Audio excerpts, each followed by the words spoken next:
Чакай, айде. Раз, два, три, четири.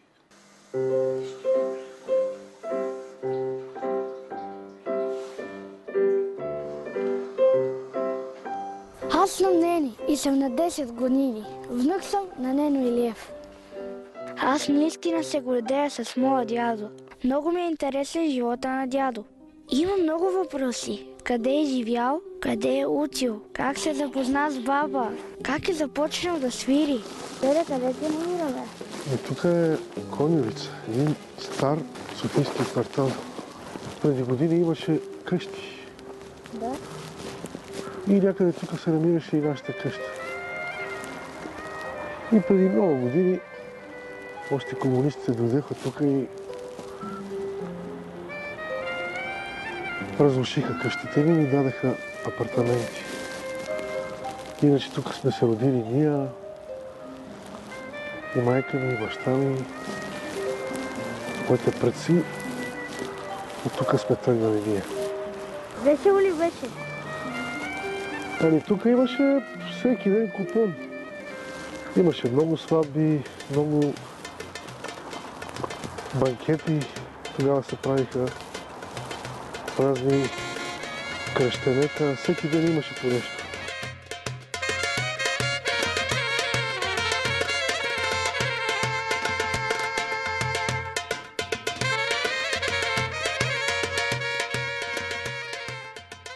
Деда, кога за първ път си получил акордеон в ръцете си? Ами това беше на 5 годинки, когато баща ми се върна от екскурзия в Русия. И за подарък ми донесе акордеон. И тогава за първи път пипнах в ръцете си акордеон. Деда, кое беше първото нещо, което научи да свириш? Ами първото нещо... Сега ще ти покажа.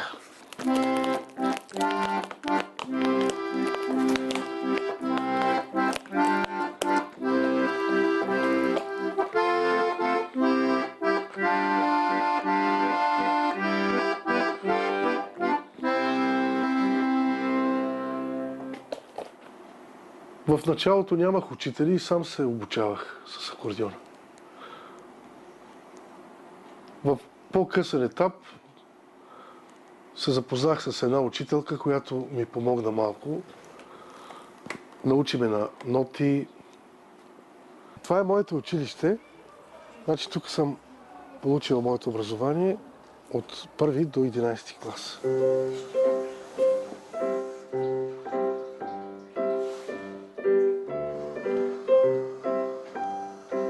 Нено, коя година завърши училище? В 88-ма.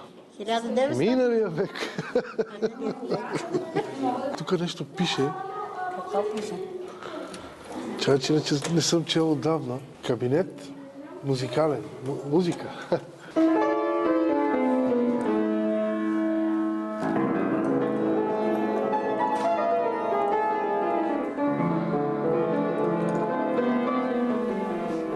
Значи това е стаята, в която сме спали.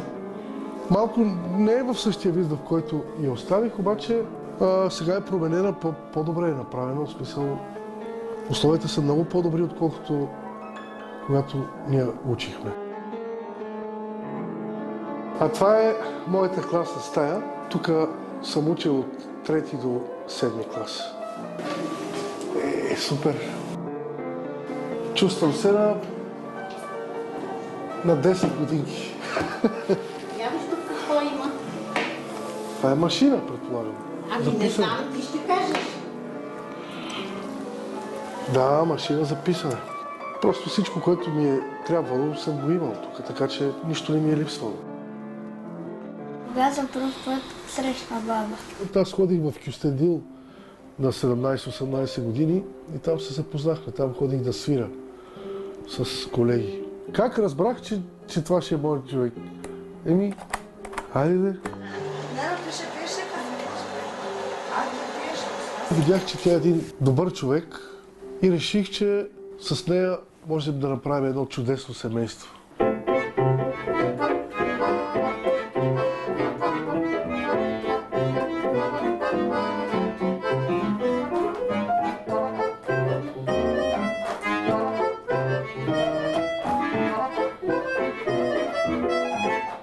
Деде, откъде е тая любов към музиката? Специално музиката за мен е нещото, което идва заедно с тебе. То не идва в последствие. Така че аз съм дошъл на този свят с музиката. Тя не е дошла по-късно.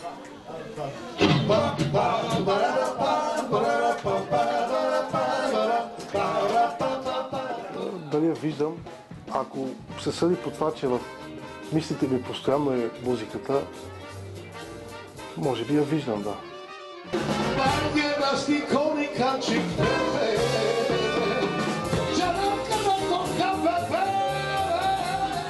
Музиката е с една извита опашка, рунтава, с сино-зелени очи.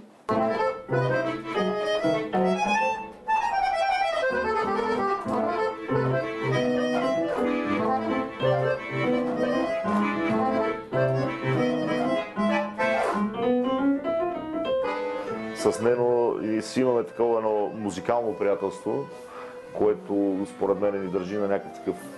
Не стигаме до проклетията си. И аз имам проклетия, сигурно и той си има много, обаче някакси в нашата работа гледаме да избягваме.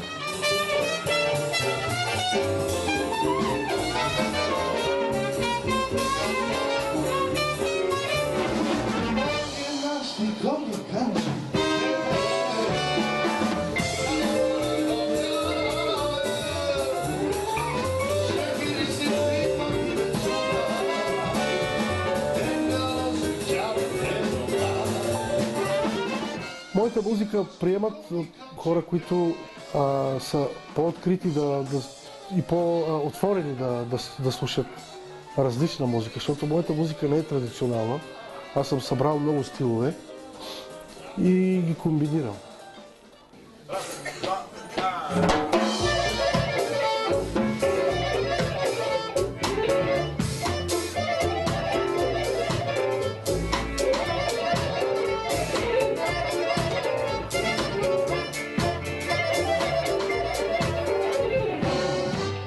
Невероятен музикант, един от хората, които като отидем в чужбина му целуват ръце.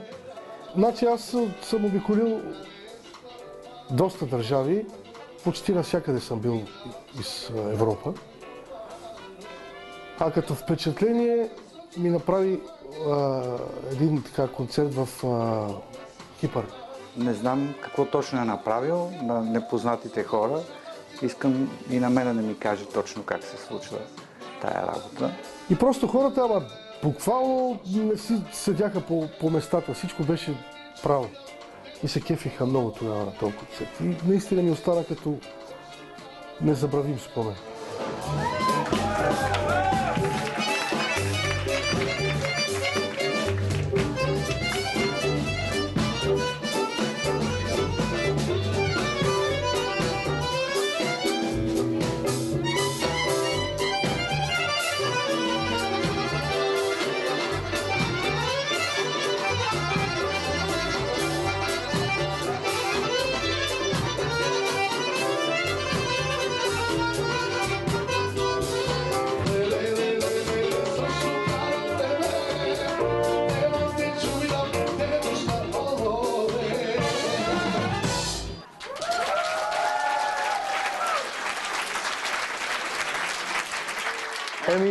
Нени, това беше моята история. Сега знаеш всичко за мен вече.